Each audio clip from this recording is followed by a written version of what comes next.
আসসালামু আলাইকুম, সবাই কেমন আছেন? আজকে আমি অনেক দিন পর ভিডিও নিয়ে এসেছি। ইউটিউব চ্যানেলের প্রবলেমের কারণে আমি ভিডিও দিতে পারি না। আজকে আমি নতুন একটি রেসিপি নিয়ে এসেছি, যেটা অত সবাই চেনে না। হইলপা কুটা দিয়ে কাংলা মাছের রেসিপি। খেতে অনেক মজা, টক ঝাল তরকারি অনেক খেতে ভালো লাগে।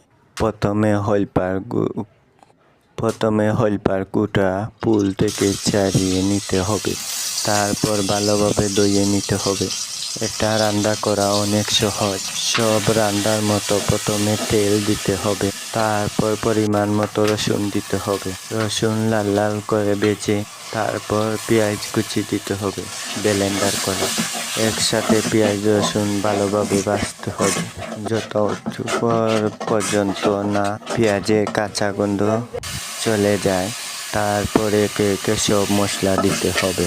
আমি এই তরকারিতে যেসব মশলা ব্যবহার করেছি, লবণ, মরিচ, হলদি, বাখর, পাঁচফোড়ন, ম্যাজিক। ভালোভাবে মশলা কষানো হয়ে গেলে তারপর ধুয়ে রাখা হইলপার গুঁটা দিতে হবে। মশলার সাথে ভালোভাবে হইলপার গুঁটা একসাথে মিশাতে হবে। তারপর সব কিছু কষানো হয়ে গেলে আগে থেকে ভাজা মাছ আমি দিয়ে দিব। আমি এই তরকারিতে কাংলা মাছ ব্যবহার করেছি। এই মাছ দিয়ে এই তরকারি খেতে অনেক মজা। যেটা দিয়ে যেটা ভালো লাগে সেটা খেতে হয়।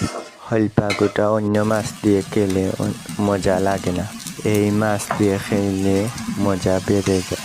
মাছ যদি ভেজে দেওয়া যায় তাহলে তরকারির স্বাদ দ্বিগুণ হয়ে যায়। মাছ ধোয়ার পরে পরিমাণ মতো পানি দিয়ে দেব।